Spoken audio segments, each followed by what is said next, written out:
Pwede mo akong tiisin. Pwede mo akong i-block sa lahat ng social media mo. Pwede mo akong baliwalain na parang hindi ako nag-e-exist. Pwede mo akong itanggi sa lahat ng magtatanong sa'yo. Pwede mo din sa akin isisi lahat ng nangyari kung bakit nagkaganito at bakit nagkaganyan. Pero hindi mo pwedeng ikaila na isa ako sa mga taong umunawa sa'yo nung halos wala nang umiintindi sa'yo. Isa ako sa pumiling mahalin ka ng buo kahit sa panahong hindi ka kamahal-mahal. Isa ako sa mga taong paulit-ulit na piniling magstay sa tabi mo. Nung oras na pakiramdam mo, iniwan ka na ng lahat. Isa din ako sa mga taong piniling unahin ka kesa ang sarili. At hindi mo kasalanan yun kasi choice ko yun. Isa din ako sa mga taong minahal ka ng sobra-sobra.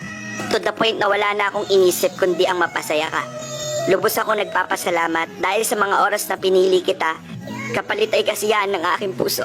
At gusto kong malaman mo na lahat ng ginawa ko sa'yo ay wala akong hinihinging kapalit. Dahil hangad ko yung mga bagay na magpapasaya sa'yo, dalangin kong lahat na ikabubuti mo. Sa ngayon, kailangan kong maging matibay. Dahil sa ngayon, ito lang yung kaya kong ibigay para sa sarili ko. Dahil yung taong pinakamamahal ko, may nagmamahal ng iba. Masakit man para sa akin na sabihin to, pero sana maging masaya kayo sa relasyon nyo. Dahil hangad ko lang ay ang kaligayahan mo. Mag-iingat ka palagi. Alagaan mo yung sarili mo. At sana wag mong biglang iwanan yung mga taong hindi ka iniwanan sa panahong walang-wala ka. I love you for the last time.